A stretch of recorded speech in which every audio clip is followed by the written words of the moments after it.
Buenas tardes a todos. Esperamos que se encuentren muy bien el día de hoy. Les damos la más cordial bienvenida. Este, este año, el Centro para Investigaciones en Granos y Semillas, CIGRAS, de la Universidad de Costa Rica, cumple su 50 aniversario. Por ello, estamos realizando una serie de actividades, entre ellas un ciclo de conferencias virtuales, en las cuales hemos venido presentando diferentes temas relacionados con el quehacer del CIGRAS y su aporte con la seguridad alimentaria. El tema general de la charla se titula Granos y semillas de calidad, seguridad alimentaria para la comunidad. Todas estas charlas las estamos transmitiendo en vivo a través de la plataforma de Zoom y también a través del Facebook, y posteriormente las vamos a compartir en las diferentes redes sociales que tenemos en el CIGRAS. El día de hoy vamos a continuar con la charla titulada Inocuidad en granos para consumo humano, micotoxinas y otros peligros. La misma estará a cargo de la doctora María Viñas Meneses. La doctora María Viñas es investigadora en el CIGRAS de la Universidad de Costa Rica. También es docente en la Escuela de Agronomía y en el posgrado de Ciencias Agrícolas y Recursos Naturales de la Universidad de Costa Rica. Es agrónoma con una especialidad en fitopatología molecular y también en micotoxinas. Actualmente es la subdirectora del CIGRAS y también la coordinadora del laboratorio de micotoxinas del mismo centro. Pasamos ahora con María.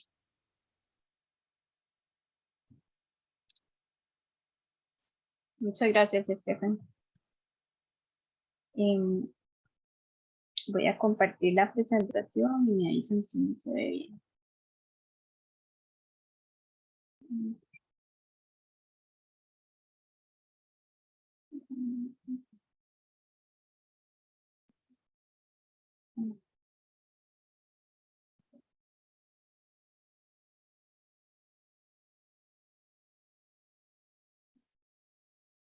Ahora sí se ve. Ahora sí.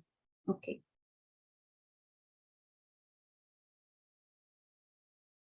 Bueno, buenas tardes a todos y muchas gracias, Stephanie, por la presentación.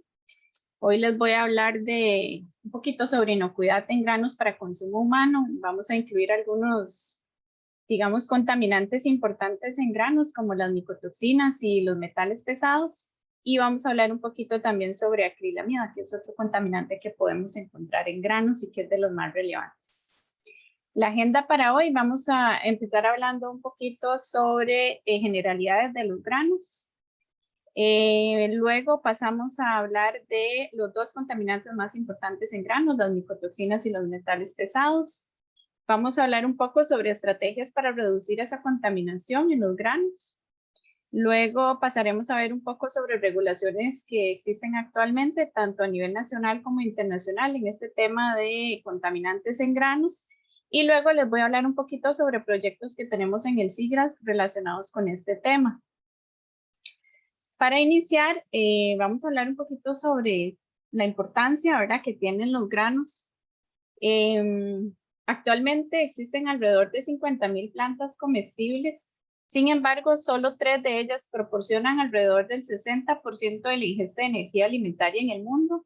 Y estas 3 plantas son granos, son el arroz, el maíz y el trigo. Los granos además son la principal fuente de energía y carbohidratos en todo el mundo. Y se espera que en los próximos años su uso como fuente alimenticia aumente, ¿verdad? Debido al aumento poblacional. Y actualmente hay un término que está muy en tendencia, que es el de consumo de granos enteros o whole grains, ¿verdad? Que está muy asociado a la disminución del riesgo de enfermedades crónicas en humanos. Sin embargo, bueno, los granos, tanto los whole grains o granos enteros como los granos ya procesados, pues podrían tener cierta contaminación, que es lo que vamos a hablar el día de hoy. Según el Códex, cualquier sustancia en un alimento, cualquier sustancia no añadida intencionalmente que esté presente en dicho alimento como resultado de la producción, fabricación, procesamiento, preparación, tratamiento, envasado, transporte o almacenamiento es un contaminante. Entonces, señalé algunas cosas importantes. Número 1, que no está añadido intencionalmente, o sea, es un contaminante de un alimento ocurre por diversas razones que vamos a ver más adelante, y puede ocurrir en diferentes partes del proceso para producir un grano, ¿verdad? Desde la producción en campo hasta cosecha, procesamiento, almacenamiento y consumo. Entonces, en cualquiera de esos puntos se puede dar contaminación de los granos. Los principales contaminantes en alimentos a nivel general son estos. Tenemos los contaminantes naturales, que incluimos aquí las micotoxinas y los alcaloides, son los dos más relevantes. Luego tenemos los metales pesados como el arsénico, el plomo, el mercurio, el cadmio. Luego tenemos contaminantes que son más de procesos, digamos cuando se da la cocción de los alimentos como la acrilamida. Y luego tenemos ya agentes más externos, digamos como los contaminantes ambientales o los residuos de pesticidas y medicinas, por ejemplo. En el caso de los granos, los contaminantes más importantes son las micotoxinas y los metales pesados. Entonces, incluimos dentro de estos contaminantes en granos principalmente a las micotoxinas y a los metales pesados, y además podemos incluir también a la acrilamida. Sin embargo, la acrilamida es un contaminante que ocurre en alimentos, en granos también, pero es durante el proceso de cocción. Entonces, cuando llegamos a temperaturas superiores a más de 120 grados y dependiendo de la conformación del grano, podemos tener este compuesto que puede ser un contaminante en granos y que es tóxico para seres humanos.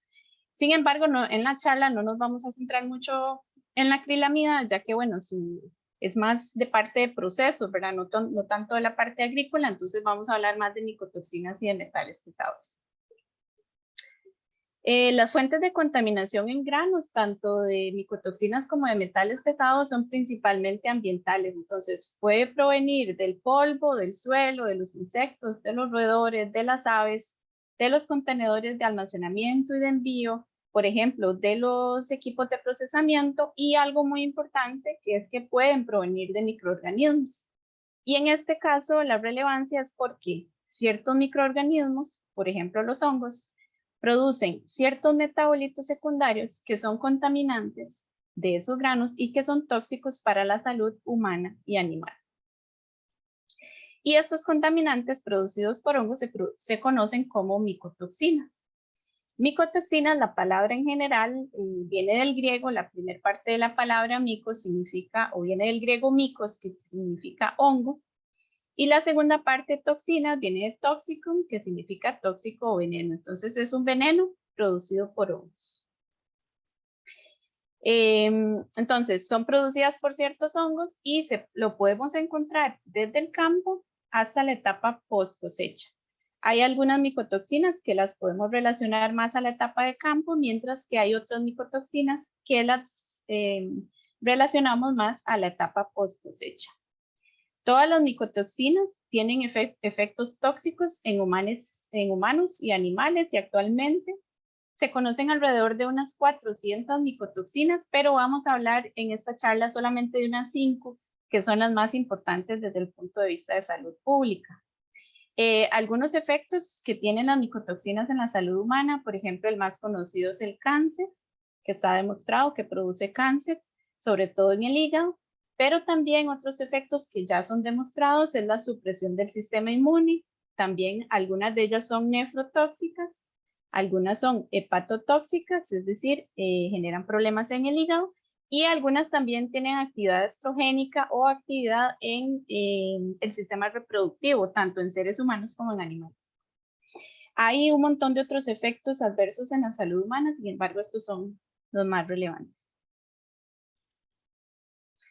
Las principales micotoxinas que podemos encontrar en granos son estas que estoy listando aquí. Tenemos a las fumonicinas, las aflatoxinas, el deoxinivalenol, que se conoce también como vomitoxina, basado en los efectos que produce en el ser humano cuando se consume en altas cantidades. También tenemos a la cearalenona y a las ocratoxinas. Y a continuación lo que vamos a ver son los principales granos en los cuales podemos encontrar cada una de estas micotoxinas. Por ejemplo, tenemos las fumonicinas. Las fumonicinas las podemos encontrar principalmente en granos como el maíz. Y por tanto, esta toxina la podemos encontrar también en los subproductos que provienen del maíz, por ejemplo, las tortillas, los chips. En el caso del deoxinivalenol y de las aflatoxinas, estos se producen principalmente en el trigo, en el centeno, en la avena y el maíz. Y por tanto, también las podemos encontrar en los subproductos que obtenemos de estos granos. Entonces, por ejemplo, la harina de trigo, la cerveza y el pan. En el caso de la cearalenona, también tiene un amplio rango digamos, de toxicidad en diferentes granos. Aparte de todos los que le listé anteriormente, también la podemos encontrar en arroz y en sorgo. Y en el caso de las ocratoxinas, es bastante específica que la principal toxicidad se da en café y en cacao. Y entonces, por supuesto, la encontramos en los productos que generamos a partir de sus granos, por ejemplo, el chocolate o ya el café preparado listo para tomar. ¿Cuáles rutas toman las micotoxinas para llegar a nosotros? ¿O cómo es que esas micotoxinas pueden llegar a nosotros? Bueno, pues tenemos alimentos susceptibles. Por ejemplo, aquí les presento el maíz, que es uno de los granos más susceptibles a la contaminación por micotoxinas. Digamos que colocamos este maíz en malas condiciones, ahorita vamos a ver qué condiciones son esas, y se produce la micotoxina por parte de los hongos. Una vez que el producto está contaminado, pues ese producto o ese maíz no lo podemos comer directamente, y eso sería un consumo directo de las micotoxinas, o también podemos alimentar los animales con ese maíz o ese grano contaminado, y en el animal la molécula, la micotoxina, sufre ciertos cambios, sin embargo, continúa siendo tóxica y se acumula en subproductos, por ejemplo, como en la leche o en la carne o en los huevos, dependiendo del animal, y luego eso es lo que consumimos nosotros, y entonces mediante esa vía las micotoxinas también llegan a nosotros.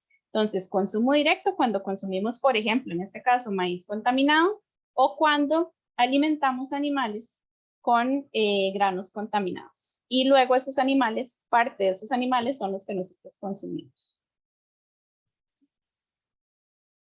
Este es un estudio del 2017, es para que ustedes vean la prevalencia de micotoxinas en los granos a nivel mundial.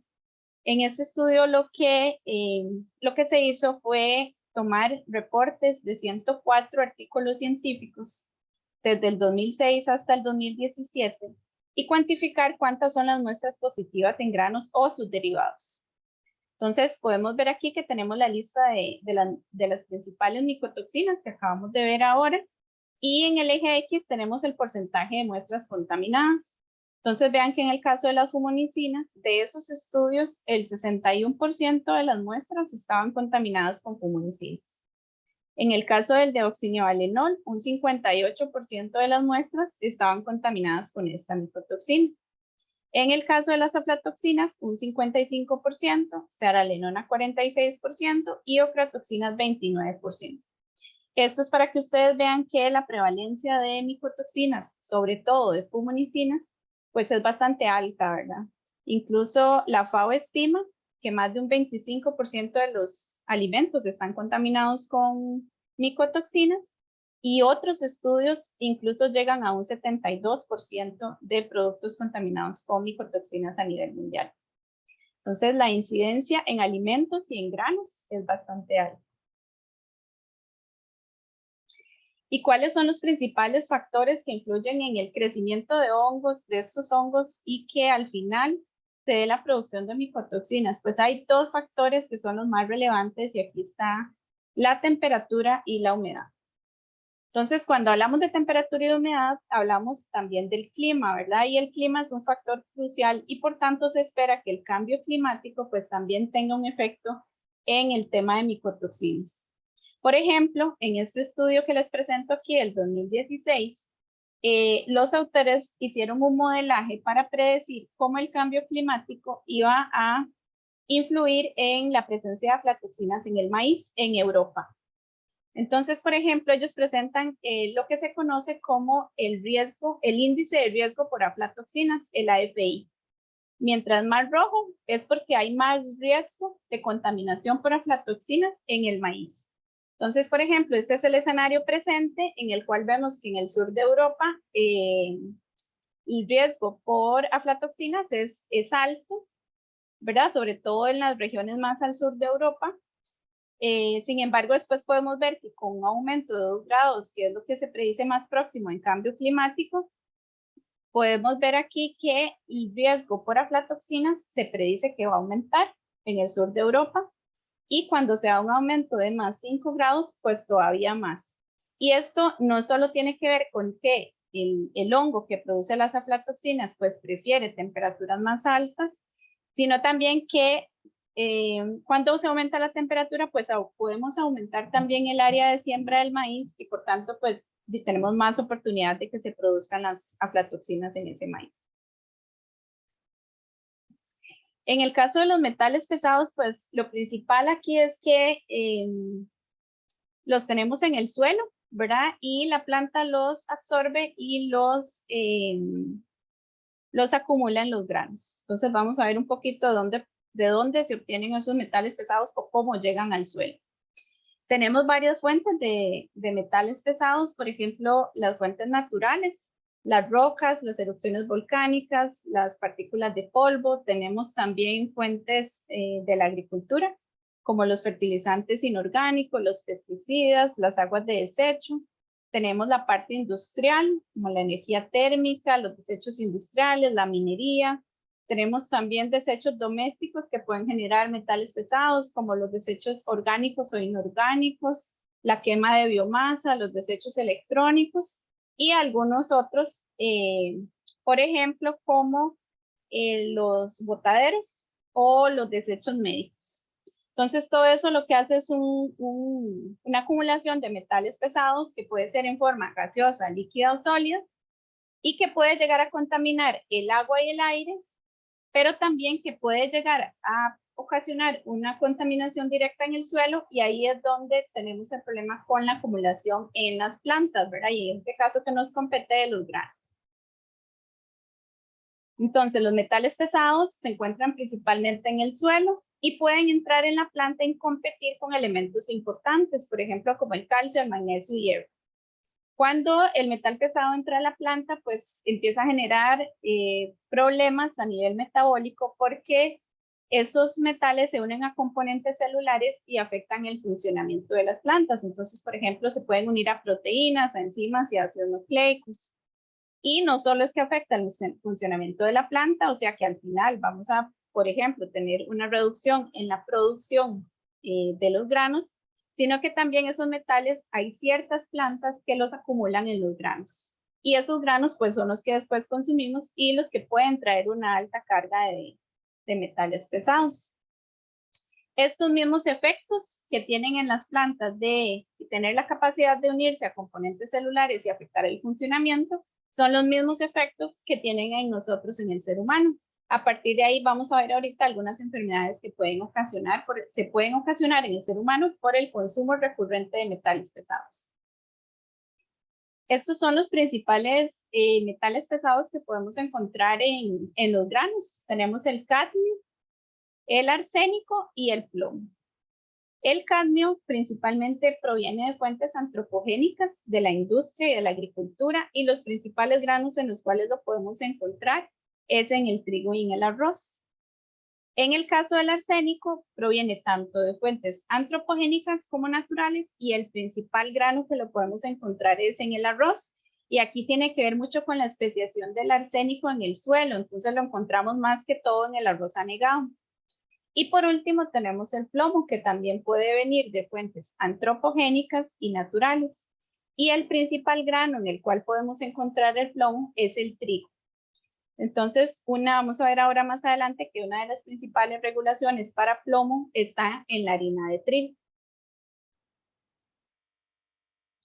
Algunos efectos que pueden causar los metales pesados en la salud humana, por ejemplo, son el cáncer, disfunción gastrointestinal y renal, trastornos del sistema nervioso, daño vascular, disfunción del sistema inmunitario y defectos en el crecimiento. Vamos a hablar ahora de algunas estrategias para reducir la contaminación de granos, no solamente para el tema de las micotoxinas, sino que también para el tema de los metales pesados. Entonces, les dije un poquito al inicio, ¿verdad? Que tenemos la parte de producción agrícola, ¿verdad? Estos contaminantes pueden venir desde la producción agrícola, pero también los podemos encontrar en la parte más post cosecha. Entonces, estos son los dos puntos más importantes que se deben tomar en cuenta para reducir o al final producir granos inocuos. Esto siempre de la mano con regulaciones apropiadas. En ambos casos, lo más importante es la prevención. Ahora vamos a ver un poquito más por qué la prevención es lo más importante. Entonces, tanto en la producción agrícola en campo como en el manejo post cosecha. Entonces, cuando tenemos el proceso del cultivo de una planta hasta que la llevamos al consumidor, ¿verdad? Tenemos las plantas en campo y tenemos varios pasos, ¿verdad? Que tenemos las plantas, tenemos el cultivo, tenemos la cosecha, tenemos el almacenamiento, el procesamiento, tenemos a los consumidores y a esos consumidores pues podría llegar esa toxicidad que es la que no se quiere. Hay dos momentos dentro de este proceso, desde que tenemos una planta en campo hasta que la llevamos a los consumidores, que son muy importantes para el tema de micotoxinas. Entonces, es el cultivo, es decir, a nivel de campo, y el almacenamiento. Y aquí los dos factores que más influyen, que hablamos anteriormente también, son la temperatura y la humedad.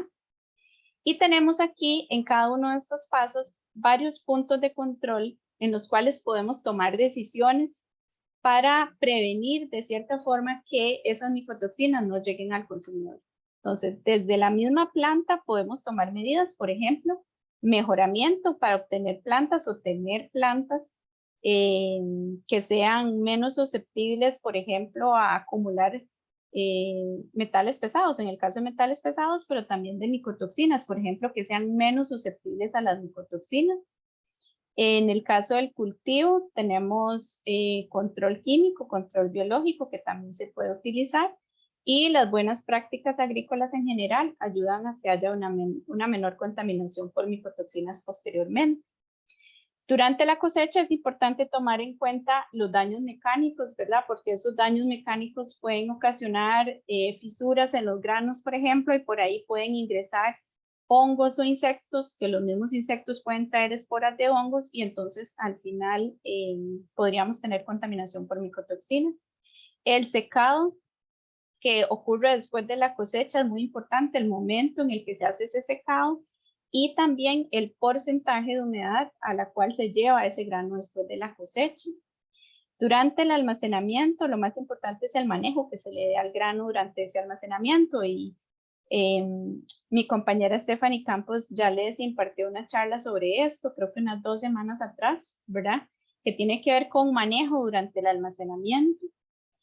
Y luego, durante el procesamiento de esos granos, pues hay reacciones físicas, químicas o biológicas que se pueden realizar para reducir o tratar de que esas micotoxinas lleguen en la menor cantidad posible al consumidor. Entonces, algunas opciones que tenemos, tanto en la parte de micotoxinas como en la parte de metales pesados para reducir esa contaminación, son las siguientes. En campo, por ejemplo, la rotación de cultivos funciona bien para el caso de micotoxinas. Esto es para reducir el inúculo de los hongos en campo. El uso de ciertas variedades, por ejemplo, que acumulen menos metales pesados, como les indiqué anteriormente, o que tengan mayor resistencia a micotoxinas. La aplicación de materia orgánica es útil porque reduce la biodisponibilidad de metales pesados en el suelo. El manejo adecuado del riego, y esto es principalmente en algunos países como China, ocurre mucho que el agua de riego está contaminada con metales pesados, entonces de ahí la planta podría también tomar esos metales y acumularlos en los granos. Y en la parte post cosecha, y el momento de cosecha para el tema de las micotoxinas es muy importante. En el tema post cosecha, el secado y la limpieza de los granos, ¿verdad? Hay que llevar el grano a un porcentaje de humedad recomendado para poder almacenarlo. Luego, la limpieza correcta de sus granos es otro aspecto importante. El correcto almacenamiento de los granos, temperatura y humedad, que hablamos anteriormente, son dos de los aspectos más relevantes. En el caso de la cocción, también se habla de que la cocción, durante el proceso se puede generar antioxidantes que pueden inhibir la actividad de los metales pesados dentro del organismo de los seres humanos. Entonces, es un aspecto que se puede tomar en cuenta. Sin embargo, como ya hablamos anteriormente, ¿verdad? En el caso tanto de las micotoxinas como de los metales pesados, el tema más importante aquí a tratar es la prevención, o sea, prevenir que el producto o el grano, en este caso, pues se llegue a contaminar. Ahora vamos a hablar un poquito de regulaciones nacionales e internacionales que existen en este tema. Vamos a iniciar con el tema de las micotoxinas. Aquí les presento dos cuadros. En el de la izquierda tenemos el caso de la Unión Europea y en el de la derecha tenemos el caso de Estados Unidos y la lista de micotoxinas que están reguladas en estas dos regiones. Entonces, por ejemplo, les voy a indicar solamente las más importantes. Por ejemplo, tenemos aflatoxina. En el caso de todos los cereales, incluyendo maíz y arroz, para consumo directo. En el caso de la Unión Europea, el límite es de 4 ppb o 4 microgramos por kilogramo. Ese es el límite permitido en los cereales. Mientras que en productos similares en Estados Unidos, excepto para la leche, es de 20 microgramos por kilogramo. Y ahora vamos a ver que en Costa Rica este es el límite que tenemos también, de 20 microgramos por kilogramo. Luego tenemos el caso del deoxinivalenol, que esto principalmente están regulados en algunas harinas de maíz o harinas en general de trigo, por ejemplo, y aquí el límite en el caso de la Unión Europea es de 750 microgramos por kilogramo o ppb, y en el caso de Estados Unidos también está regulado para productos a base de trigo y el límite permitido es de 1000 ppb o microgramos por kilogramo. En el caso de las fumanicinas, ven que es principalmente en maíz o productos a base de maíz para consumo directo de humanos, es donde hay regulación en la Unión Europea y el maíz principalmente es porque hablamos anteriormente de que es uno de los principales productos que se contaminan con fumanicinas. El límite permitido en la Unión Europea es de 1000 microgramos por kilogramo y en el caso de Estados Unidos para productos similares a base de maíz es de 2000 microgramos por kilogramo. Luego para el caso de la aflatoxina A tenemos también límites permitidos en cereales o en granos para consumo directo que es de 3 microgramos por kilogramo para la Unión Europea y vean que en Estados Unidos no existe regulación al respecto. Y para el caso de la cearalenona, también para cereales para consumo humano, tenemos un límite de 75 microgramos por kilogramo en la Unión Europea. Sin embargo, no hay regulaciones en Estados Unidos. Este es el caso de los metales pesados, igualmente para Estados Unidos, perdón, para la Unión Europea y para Estados Unidos. Entonces tenemos que en la Unión Europea hay regulaciones para cadmio, para arsénico y plomo, que son los que vimos anteriormente, que son los más importantes en granos. Entonces, por ejemplo, en el cadmio tenemos para granos, por ejemplo, excluyendo el trigo y el arroz, que es de 100 microgramos por kilogramo. Sin embargo, en Estados Unidos no hay límite permitido en arsénico. Tenemos la parte del arroz, principalmente el arroz descascarado o el arroz precocido, donde el límite en la Unión Europea máximo es de 250 microgramos por kilogramo. En el caso de Estados Unidos, lo que está regulado son cereales para alimentación de niños a base de arroz y el límite es de 100 microgramos por kilogramo. Y bueno, tenemos el plomo también en cereales y en legumbres y por ejemplo, en lentejas y ese tipo de granos, y es de 200 microgramos por kilogramo en la Unión Europea, mientras que en Estados Unidos no hay ninguna regulación. Ahora vamos a ver un poquito qué es lo que sucede en Costa Rica con las regulaciones. En el tema de las micotoxinas tenemos dos regulaciones principales en granos, las dos son en granos. Y tenemos la norma 27.980, que lo que fija es el nivel máximo de aflatoxinas que puede contener el maíz, el arroz, el frijol, el trigo, otros cereales, oleaginosas y leguminosas. Y lo que dice esta norma es que estos productos en el país no pueden contener más de 20 microgramos por kilogramo de aflatoxinas. Es decir, en Costa Rica solamente regulamos un tipo de micotoxinas. Ya vimos que hay muchos, ¿verdad? Hay hasta 400 tipos. Hay como 5 que son los más relevantes, 5 tipos de micotoxinas. Sin embargo, en Costa Rica tenemos solamente uno regulado, que son las aflatoxinas, y principalmente en los granos de mayor consumo, ¿verdad? En cuanto al límite permitido en Costa Rica es igual al que establece Estados Unidos. Luego en Costa Rica tenemos otra regulación que es la norma 27.964, que es la que indica el límite máximo de aflatoxinas que puede contener el maní. Entonces aquí en este caso el límite es un poco más bajo, es de 15 microgramos por kilogramo. Y es importante que noten que el nombre de aflatoxinas en la regulación nacional está mal escrito, por si lo quieren buscar, pues tomen en cuenta que en vez de aflatoxinas está escrito como aflotoxinas. Este es un resumen de las regulaciones a nivel nacional y cómo se relacionan con lo que sucede en el resto del mundo. Entonces, en Costa Rica tenemos solamente una micotoxina que tiene alguna regulación, ya hablamos que son las aflatoxinas. Matrices reguladas, o sea, granos en los cuales hay cierta regulación, son más de 8. Hablamos de los principales granos de cultivo y de consumo. Y luego tenemos también regulación de aflatoxinas totales, principalmente en maní, que el límite, como vimos, es de 15 microgramos por kilogramo o ppb. Luego tenemos el límite de 20 microgramos por kilogramo para aflatoxinas totales en los granos que hablamos anteriormente. ¿Y qué pasa con el resto del mundo? Bueno, en el resto del mundo también se regulan las aflatoxinas totales. Sin embargo, en la Unión Europea el límite permitido es mucho más bajo, es de 4 microgramos por kilogramo. En Estados Unidos, como ya vimos, es de 20, que es este que está aquí. Y vean que en la Unión Europea dividen todavía más las aflatoxinas en sus diferentes tipos. Por ejemplo, si es para alimento animal, la aflatoxina B1, el límite máximo permitido es de 20 microgramos por kilogramo.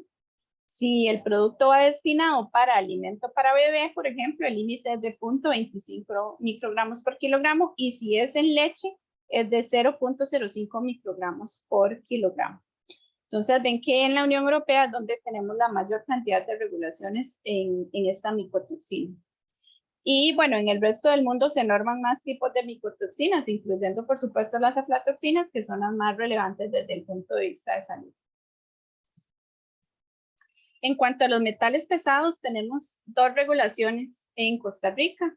Una regulación está relacionada con sustancias químicas, fertilizantes y enmiendas, que esto no tiene que ver con granos, pero al final, pues el hecho de que haya cierta regulación en fertilizantes o en productos que se utilizan en la agricultura, pues al final podría desencadenar en que haya una menor acumulación en los granos también. Entonces aquí tenemos la norma 39.994 del Ministerio de Agricultura, que indica el límite máximo permitido de metales pesados en fertilizantes y enmiendas, por ejemplo. Luego tenemos una regulación específica para harina de trigo, y esta es la 34.080, la cual indica que la harina de trigo no puede contener más de 0.2 miligramos por kilogramo de cadmio y no puede contener más de 0.2 miligramos por kilogramo de plomo. Entonces, esto es lo que tenemos a nivel nacional de lo que pude encontrar relacionado con metales pesados. Ahora voy a hablar un poquito sobre proyectos que tenemos en el SIGRAS relacionados con este tema.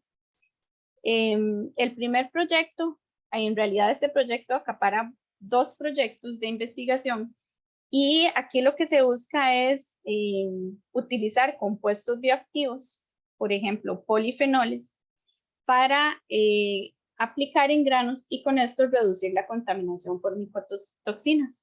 Estos compuestos bioactivos provienen de frutos tropicales, por ejemplo, el nance, el marañón, guanábana, jocote, pitaya y palma aceitera, que son frutos que no, digamos que no están explotados en su totalidad y que se conoce que producen alta cantidad de estos polifenoles.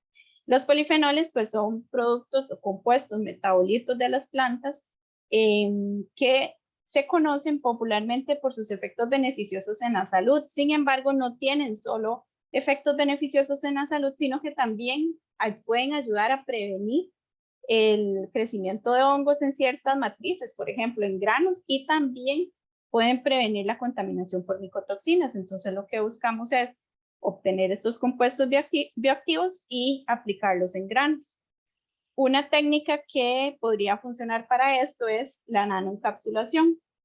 Esto es porque los polifenoles son inestables. Entonces, si los aplicamos directamente en los granos, puede que después de un tiempo ya su actividad bioactiva digamos que ya no funcione para el fin que lo requerimos. Entonces, una opción es la nanoencapsulación. Estos son dos proyectos. Hay uno en el cual estamos usando frutos tropicales, de esos frutos provienen los polifenoles, y otro en el cual estamos usando subproductos de la industria del café. Y aquí tenemos fondos de la Vicerrectoría de Investigación de la UCR y del MISIR de Costa Rica también, y participan varias instituciones para realizar estos proyectos. Luego tenemos otro proyecto en el cual estamos buscando cuáles son las especies micotoxigénicas que podemos encontrar en el frijol y en el maíz costarricense. Y aquí hemos encontrado, por ejemplo, que hay ciertas especies de Fusarium y de Aspergillus que están presentes en el frijol y que son productoras de micotoxinas. Entonces tenemos, por ejemplo, a Fusarium verticilioides, que es una de las especies de hongos más importantes productoras de fumonicina.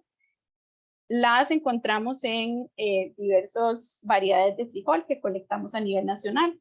También encontramos diversas cepas de Aspergillus flavus que están presentes en el frijol nacional.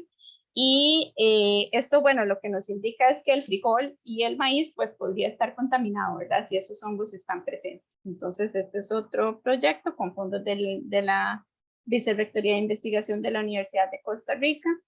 Y luego tenemos otro proyecto en el cual queremos determinar cómo ciertos factores influyen en la contaminación del maíz en campo por micotoxinas. Aquí estamos analizando diferentes aspectos como el genotipo del maíz, el clima, el suelo y la época de siembra para determinar cómo estos factores influyen al final en las especies de Fusarium que tenemos, que son productoras de micotoxinas, y no solo eso, sino que también en la cantidad de micotoxinas que podemos encontrar en ese grano. Y esto es un proyecto que es un fondo de CONARE, donde participan 3 universidades de Costa Rica, más el Centro Nacional de Alta Tecnología. Otros temas que también estamos trabajando es, uno tiene que ver con determinar el efecto de los métodos de cocción del frijol sobre las aflatoxinas, ¿verdad? Porque en Costa Rica usamos diferentes métodos de cocción del frijol, por ejemplo, la olla de presión, cocimiento lento, el remojo durante varias horas. Entonces queremos saber cómo esos procesos influyen sobre las aflatoxinas en frijol.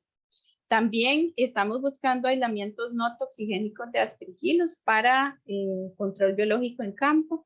Y esto es porque el uso de cepas no tóxicas de Aspergillus para controlar aflatoxinas en campo ha funcionado bien en Estados Unidos y en África, y por tanto pues se quiere implementar o intentar implementar alguna metodología en Costa Rica, pero para ello ocupamos cepas locales y necesitamos buscarlas principalmente antes de poder ya implementarlo.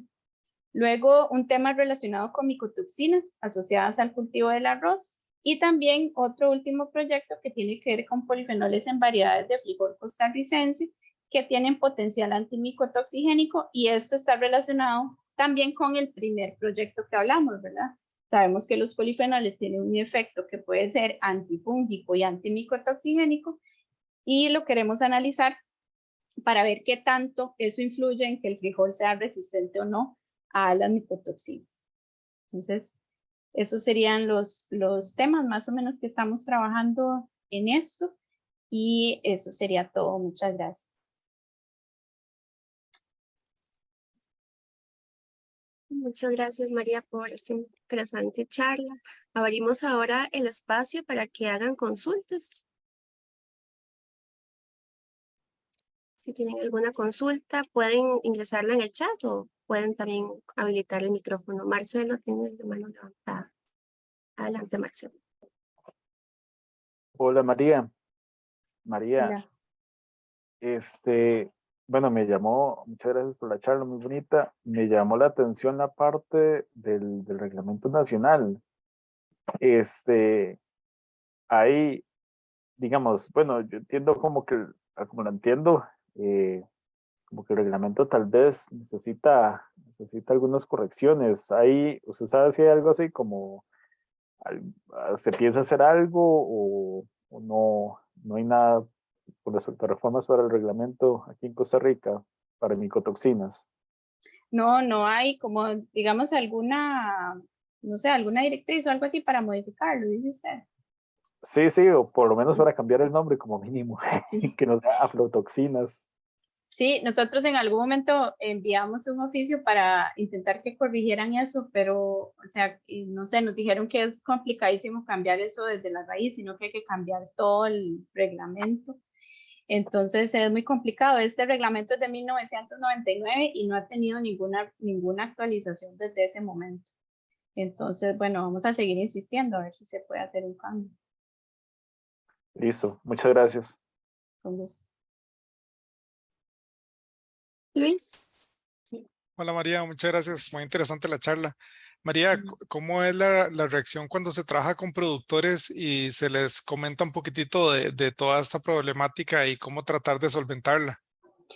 Bueno, con los productores a nivel nacional, lo que nosotros conocemos cuando vamos al campo, lo que nos dicen es que no, ellos no saben sobre el tema, ¿verdad? Entonces, yo creo de la experiencia que tenemos en campo con los productores es que ellos no saben y no saben que existen estas micotoxinas y que se pueden producir desde el campo hasta la post cosecha. Entonces, que ellos de que pueden implementar ciertas medidas que no les va a representar un esfuerzo, digamos, económico para lograr minimizar que esos productos estén contaminados. Sin embargo, el conocimiento en el tema es muy, muy bajo.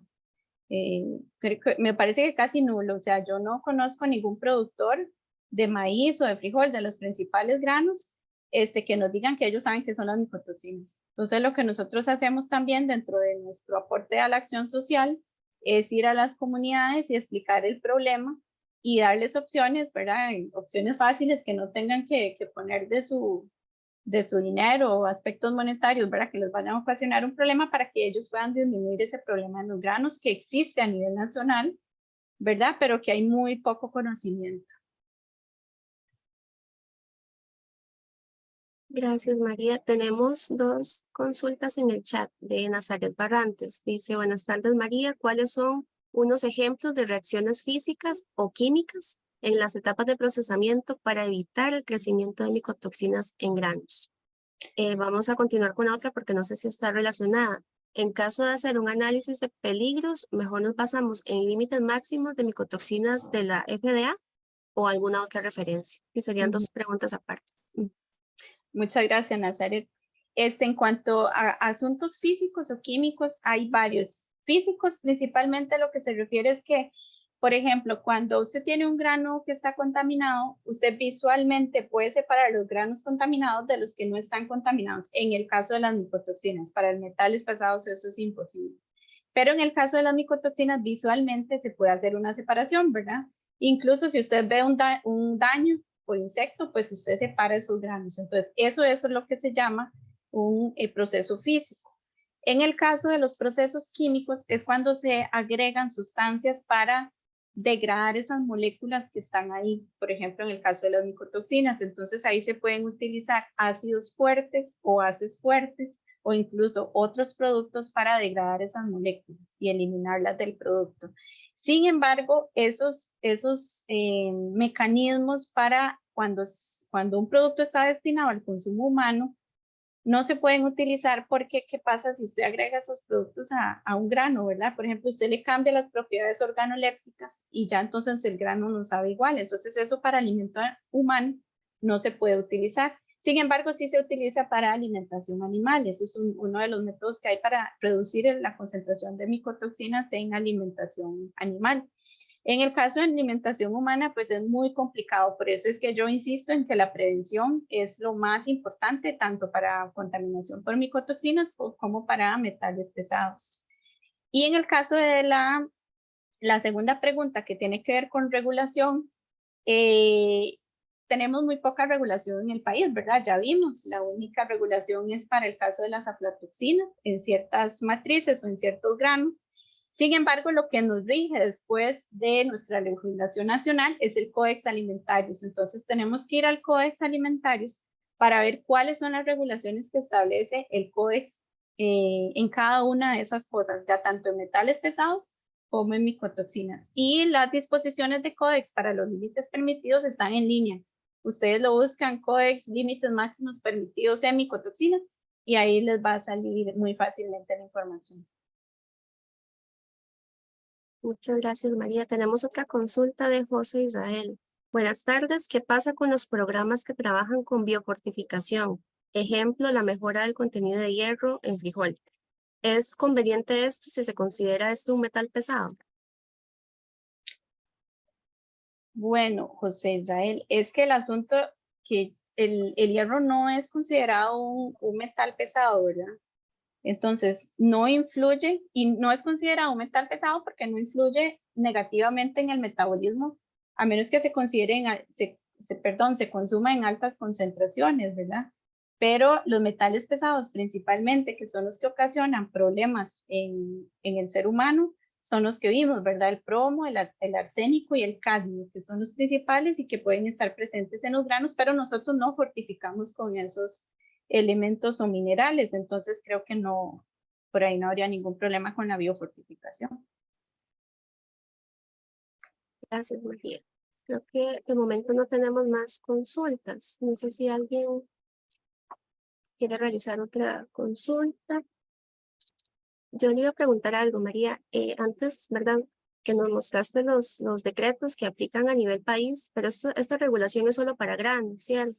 Pero también vimos, ¿verdad? En la presentación que este tema de micotoxinas principalmente no solo se queda ahí, ¿verdad? En el producto como tal, el grano entero, sino que también se puede manifestar o pasar después a lo que son los subproductos, ¿verdad? No sé, como leche, ¿verdad? Entre otros. En ese caso, ¿valdría la pena que se amplíe la legislación quizás para no solo evaluar lo que son la inocuidad, ¿verdad? En este caso en granos, sino ya más macro? Sí, para incluir alimentos de origen animal, por ejemplo. Sí, sí, yo considero que debería ampliarse y no solo para alimentación humana, sino que también para alimentación animal, ¿verdad? Porque si regulamos de alguna forma lo que están consumiendo los animales, pues al final vamos a tener en esos subproductos menor concentración de, ya sea de metales pesados o de micotoxinas, ¿verdad? Pero en este caso serían micotoxinas. Entonces, sí, sería bueno que se fortalezca un poco más esa parte, ¿verdad? De límites máximos permitidos de micotoxinas para alimentación animal también. Eso sería recomendado. Claro, y de productos como a nivel general, ¿verdad? Que se comercializan en el país, porque entiendo que estos decretos aplican solo para lo que se importa, no lo En que... realidad aplica para todo. Solamente que la regulación, digamos, ya como la realiza el Ministerio de Agricultura o el Servicio Fitosanitario del Estado, pues actualmente solo se realizan para productos importados. Ok, pero el límite sí aplicaría para cualquier, digamos, para cualquiera de estos granos, venga de fuera o se produzca acá. Sí. Ok, de acuerdo. No tenemos más consultas en el chat, no sé si alguien quiere realizar alguna otra. Si no, entonces podríamos ir tal vez realizando el cierre. Bueno, muchas gracias, María, por esta interesante charla.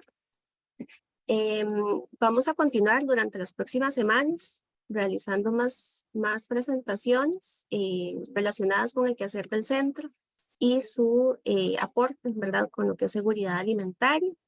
Les invitamos a participar en la próxima, que sería el martes 13 de septiembre. En este caso, estaremos hablando acerca de granos y semillas, alimentos funcionales para consumo humano. Este tema estará a cargo de la doctora Andrea Irías Mata. Les invitamos también a que visiten nuestras redes sociales, en donde estaremos divulgando diferente tipo de información, así como lo que son las grabaciones de todas estas charlas. Muchas gracias a todos por su presencia el día de hoy y que tengan una feliz tarde. Hasta luego.